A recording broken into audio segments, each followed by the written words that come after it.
tudi tebi kdaj tako zazdi, kot da zmaga ti iz rok polzi, da to življenje sama borba je. Se trudiš, a tvoj cilj ti beži.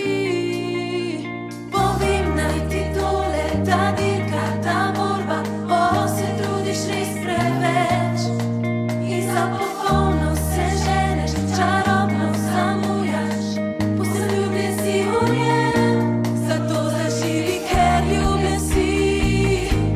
Sprejmi, da te Bog je osvobodil, dovolj si dober, ker ljubi te. Ostani to, za kar on ustvaril te je, in živi tako, kot ljubljen si.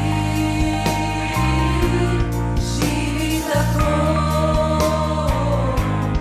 kot ljubljen si. Živi vedoč, da vreden si, da poznaš Boga, ki te drži. On z milostjo te poklical je, pogumno le zaživi v njej. Povem naj ti tole, da Bog vam veruje, ja, spremenil je vse. Ni več krivde, sramu, Bog odstranil je vse. Napisan dal je v srce, zato zaživi, ker ljubljen si. Sprejmi, da te Bog je osvobodil, dovolj si dober, ker ljubi te. Ostani to, za kar on ustvaril te je, in živi tako, kot ljubljen si. Živi tako, kot ljubljen si. Živi tako, kot ljubljen si. Stoj zdaj tako, kot da veš, kdo v njem si. Pokaži vsem, da vera ta tvoje srce je izpolnila, zato zaživi, ker ljubljen si.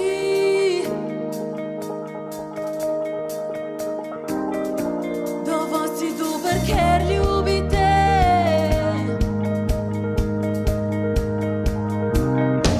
Zato zaživi, ker ljubljen si. Sprejmi, da te Bog je osvobodil, dovolj si dober, ker ljubi te. Ostani to, za kar on ustvaril te je, in živi tako, kot ljubljen si. Živi tako, kot ljubljen si. Živi tako, kot ljubljen si. Stoj zdaj tako, kot da veš, kdo v njem si. Pokaži vsem, da vera ta tvoje srce je izpolnila. Živi tako, kot ljubljen si. Stoj zdaj tako, kot da veš, kdo v njem si. Pokaži vsem, da vera ta tvoje srce je izpolnila. Da ljubljen si. Dogodki po Binkošti. Nedeljo smo praznovali Binkošti. Jezusovi učenci in vsi, ki so verovali in čakali Jezusovo obljubo o Svetem Duhu, so bili izpolnjeni Svetim Duhom. Vsi so bili napolnjeni Svetim Duhom in začeli so govoriti v tujih jezikih, kakor jim je Duh dajal izgovarjati. Beremo v Božji besedi. Kaj se je v bistvu dogajalo potem? V Jeruzalemu so tedaj prebivali Judje, pobožni možje iz vseh krajev, narodov pod nebom. Ko se je razširil glas o tem, se je zbrala množica ljudi, ki so bili vsi iz sebe, ker jih je vsakdo slišal govoriti v svojem jeziku. Strmeli so, se čudili in govorili: glejte, ali niso vsi ti, ki govorijo, Galilejci? Kako da jih slišimo vsak v svojem materinem jeziku, Parti, Medici in Elamci in tisti, ki prebivamo v Mezopotamiji in Judeji in Kapadokiji, v Pontu in Aziji, Frigi in Pamfiliji, v Egiptu in v libijskih krajih blizu Cirene. In mi iz Rima, ki se zdaj mudimo tukaj. Judje, spreobrnjenci, Krečani in Arabci, vsi jih slišimo, kako v naših jezikih oznanjajo velika božja dela. Iz različnih krajev sveta so prišli v Jeruzalem ljudje na praznik začetka žetve, ki so ga praznovali v Jeruzalemu. Mnogi so se čudili, kako oznanjajo v njihovih jezikih velika božja dela, čeprav večina Galilejcev ni znala govoriti njihov jezik. Bilo je nadnaravno posredovanje po Svetem Duhu, ki je deloval skozi vse, ki so bili napolnjeni z njim. In to je ena najbolj pomembnih resnic, ko deluje Sveti Duh. Prišel je, da nadaljuje delo Boga na zemlji. To pa je velikokrat problem človeštva. Preveč smo zasiljeni v zemeljsko življenje in rabimo Božjo pomoč, da lahko vidimo in se odpremo za delovanje Boga.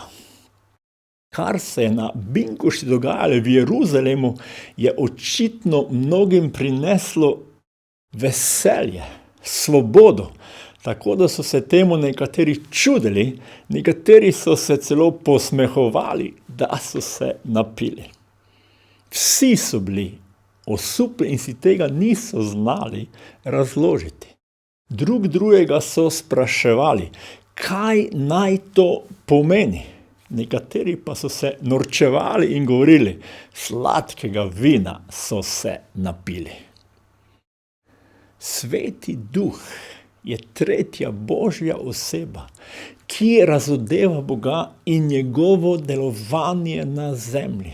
In na Binkošti so v Jeruzalemu na prav poseben način doživeli Boga. Zato je Peter vstal skupaj z apostoli in razložil, kaj se v bistvu dogaja. Tedaj je vstal Peter z 11, povzdignil glas in jim nagovoril: Judje in vsi, ki prebivate v Jeruzalemu, to vedite in prisluhnite mojim besedam. Ti ljudje niso pijani, kakor vi mislite, saj je šele 3. dnevna ura. Temveč izpolnjuje se, kar je bilo napovedano po preroku Joelu. In zgodilo se v poslednjih dneh, govori Bog, razlil bom od svojega duha čez vse meso. In prerokovali bodo vaši sinovi in vaše hčere in vaši mladeniči. Bodo gledali videnja in vaši starci bodo sanjali v sanjah. Tudi čez svoje služabnike in čez svoje dekle bom v tistih dneh izlil od svojega duha in bodo prerokovali. In dal bom čudeže zgoraj na nebu in znamenja spodaj na zemlji, kri in ogenj in dimne oblake. Sonce se bo spremenilo v temo in mesec v kri, preden pride veliki in sijajni Gospodov dan. In zgodilo se bo, vsak, kdor bo klical Gospodovo ime, bo rešen. Peter razloži, da je to del Božjega načrta, izpolnjuje se, kar je bilo napovedano po preroku Joelu. Bog bo razlil od svojega duha čez vse meso. Sveti Duh želi biti v vsakem srcu. Bog želi delovati v našem življenju. Noče vstopiti na silo, ampak čaka pred vrati našega srca. Božja beseda pravi, glej, stojim pred vrati in trkam. Če kdo sliši moj glas in odpre vrata, bom stopil k njemu in večerjo z njim, on pa z menoj. Če kdo sliši glas in odpre vrata, bom vstopil, se razodeval, deloval v svoji moči in modrosti, da bodo, prerokovali vaši sinovi in vaše hčere in vaši mladeniči bodo gledali videnja in vaši starci bodo sanjali v sanjah. Čez služabnike in dekle bom izlil Svete Duha in bodo prerokovali. Lahko rečemo, da bodo oznanjali velika Božja dela, ki so se na nov način začela razodevati na Binkošti. Dogajali se bodo čudeži na nebu in znamenja na zemlji. Različna bodo obdobja, znamenja na zemlji, kri, ogenj, velike spremembe. Sonce se bo spremenilo v temo, mesec v kri, preden pride veliki in sijajni Gospodov dan. In zgodilo se bo, vsak, kdor bo klical Gospodovo ime, bo rešen. To so besede, ki jih je Peter govoril pred 2000 leti. In veliko se je že izpolnilo v tem času. Bilo je že veliko sprememb skozi zgodovino človeštva. Nažalost, tudi veliko krvi, temačnih trenutkov. Prihaja vse močnejše obdobje podnebnih sprememb. Toda Božji načrt je jasen, da se bo nekega dne Bog razodel v svojem sijaju. Kot Peter pravi, sijajen Gospodov dan. Bog želi, da bo vsak tam, vsak, kdor bo klical Gospodovo ime, bo rešen. In to se je začelo na prav poseben način na Binkošti. Zagotovo naj torej ve vsa Izraelova hiša, tega Jezusa, ki ste ga vi križali, je Bog naredil za Gospoda in Mesija. Ko so to slišali, jih je do srca pretreslo. Rekli so Petru in drugim apostolom: bratje, kaj naj storimo? Peter jim je odgovoril: spreobrnite se, vsak izmed vas naj se da v imenu Jezusa Kristusa krstiti v odpuščanje svojih grehov in prejeli boste dar Svetega Duha. Zakaj obljuba velja vam in vašim otrokom in vsem, ki so daleč, kolikor jih bo k sebi poklical Gospod naš Bog. Peter je oznanjal tega Jezusa, ki ste ga vi križali. Ta je Gospod, Mesija. Ta vas je prišel odrešiti. Tedaj so rekli: kaj naj storimo? Peter je odgovoril, da se naj spreobrnejo in dajo krstiti v odpuščanje svojih grehov in prejeli bodo Svetega Duha. Peter po Svetem Duhu nadaljuje službo, ki jo je začel Jezus. Jezus je pridigal, čas se je dopolnil in Božje kraljestvo se je približalo. Spreobrnite se in verujte evangeliju. Spreobrnite se. Ali smo spreobrnjeni, ali verujemo evangeliju? Jezus je naš odrešenik in vsak, ki se spreobrne in ga sprejme za svojega odrešenika, bo rešen, bo prejel Svetega Duha. Mi potrebujemo odrešitev in pomoč Svetega Duha. Tedaj se komaj pravo življenje začne. Odpuščeni so nam grehi, krivice in da nam moč, da bi živeli novo življenje. Binkoštni prazniki so mimo. In kaj je ostalo od njih? Smo se kot cerkev vrnili v ustaljene tirnice? Ali pa nas je Sveti Duh z novim ognjem osvežil in dal nov zagon za služenje našemu Gospodu, za oznanjanje evangelije? Vidimo tudi mnoge povezave z Jezusovim delovanjem in delovanjem Svetega Duha na Binkošti.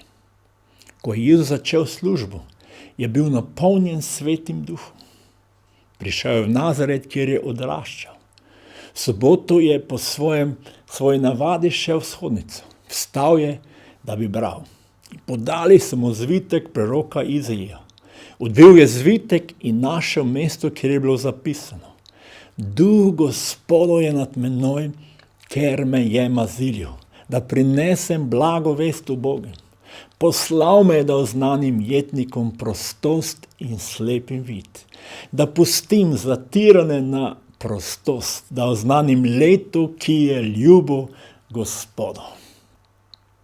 Jezus je začel službo z maziljenjem Gospodovega duha, da prinese blago vest, radostno vest ubogim. Kdo so ubogi? Jetniki, ki so izgubili svobodo in so zatirani, ki so duhovno slepi in ne vidijo izhoda, rešitve. Velika je svoboda, ko lahko živimo v svobodni državi, v miru. Vsak dan lahko vidimo, kakšne grozote prinaša vojna, ko izgubiš mir, dom, svobodo. Toda obstaja še ena nesvoboda. Če hočete, vojna, in to je v našem srcu. Še huje je, ko nimamo miru in svobode v svojem srcu. Ko smo sužnji grehu, ki uničuje naše življenje. O tej svobodi je govoril Jezus. To svobodo nam prinaša izpolnitev Svetim Duhom. To se mora dogajati po binkošti. To je načrt in Božja vizija, da vsi doživimo to duhovno svobodo, ki jo daje Bog, ko svoje srce odpremo njemu. In zato na koncu se združimo v molitvi, da Sveti Duh svojo močjo deluje v naših življenjih. Dovolimo Svetemu Duhu, da lahko opravi to, kar je Božja volja, kar je Božji načrt. Odprimo naša srca. Bog se ne vsiljuje in nikoli ne deluje na silo v človeškem srcu. Kot smo prebrali, on nežno trka, da naše srce damo odpremo. Da se lahko on razodene vsej moči. Jezus, hvala ti za tvojo odrešitev. In hvala ti, da si odšel nazaj v nebeško kraljestvo in da je prišel Sveti Duh. In Sveti Duh, hvala ti, da si tukaj in da si v naših srcih. In prosimo te, ti razodevaj naprej vso moč, ljubezen, slavo, svobodo, ki prihaja od tebe. In prosimo te tudi za tiste, ki še niso doživeli izpolnitev Svetem Duhu. Jezus, prosim te, ti deluj, ti krščuj v Svetem Duhu, tako kot je oznanil Janez Krstnik. To je tvoje delo, to je tvoja milost in načrt. Zato se dotakni in deluj, Sveti Duh, v vsej moči in vsej polnini. Naj bo proslavljeno, Jezus, tvoje ime. Amen. Želim vam blagoslovljeno nedeljo.